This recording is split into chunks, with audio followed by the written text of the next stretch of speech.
બહુ મજા આવે, બહુ એટલે બહુ ખૂબ મજા ગામડામાં. ગામડાના લોકોને બહુ મોજ કરે, ગામડાના લોકો બહુ મોજ કરે. અરે શહેરોમાં ન હોય એવા તો ત્યાં સંડાસ બાથરૂમ છે. હા, એવા તો વોશરૂમ છે. ખાવાનું બધું શુદ્ધ, હવા શુદ્ધ, દૂધ, ઘી, દહીં, છાશ બધું ઓરિજિનલ શુદ્ધ. બહુ મજા, બહુ મોજ ગામડામાં. શહેરના યુવાનો 5-15 બેઠા બેઠા આવી બધી વાતો કરતા હતા, જે મેં તમને કીધું.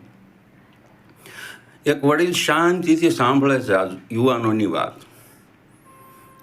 કે ગામડામાં જઈ એટલે મોજ જ આવે. કોઈની વાડીએ જઈએ, આપણી વાડીએ જઈએ, ઘેરે, ગામના પાદરમાં ઝાડવા નીચે ખાટલા નાખીને બેઠા હોય, પાદર ઓટે બધા બેઠા હોય, ગામના શોખમાં બધા બેઠા હોય, મોજ જ આવે, મજા જ આવે. પછી ઓલા વડીલ બોલ્યા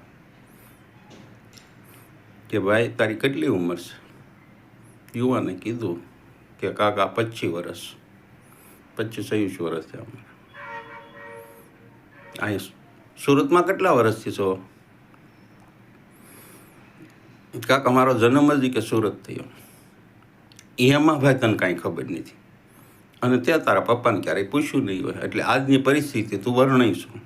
તે કેમ કાકા? હું કે ભાઈ વાત કહું? હા કહો ને. ગામડાઓમાં વરહ પછી વરહ એક ધારા બધાય નબળા થતા હતા, દુષ્કાળ પડતા હતા. લોકો ફૂલ મુશ્કેલીમાં હતા. થોડો ઘણો હીરાનો સાથ મળતો હતો. જે ઘરેથી દીકરાઓ હીરા ઘસતા હતા એને થોડું ઘણું ઘરમાં રાહત મળતી હતી. બાકી પેટે પાટા બાંધીને ગામડાના લોકો જીવતા હતા ભાઈ. એમાં 87નું વર્ષ આવ્યું, 1987નું વર્ષ આવ્યું, અને એ કાઠિયાવાડમાં, સૌરાષ્ટ્રમાં 1987નું એટલે ઢેફા કાળ. એટલે પહેલાં યુવાને પૂછ્યું કે કાકા ઢેફાકાળ એટલે શું? એમ ઢેફાકાળ એટલે બેટા કે જે આપણે હાથી હાંક્યું હોય, હળ હાંક્યું હોય, અને ખેતરમાંથી જે ઢેફા નીકળ્યા હોય એ વરસાદ થાય અને ઢેફા ગળી જાય, ઓગળી જાય, પછી જે આપણે વાવણી કરવાની એ ઢેફાકાળ. ઢેફા એમ નામ સહી સલામત પડ્યા રહ્યા, વરસાદ જ ન થયો.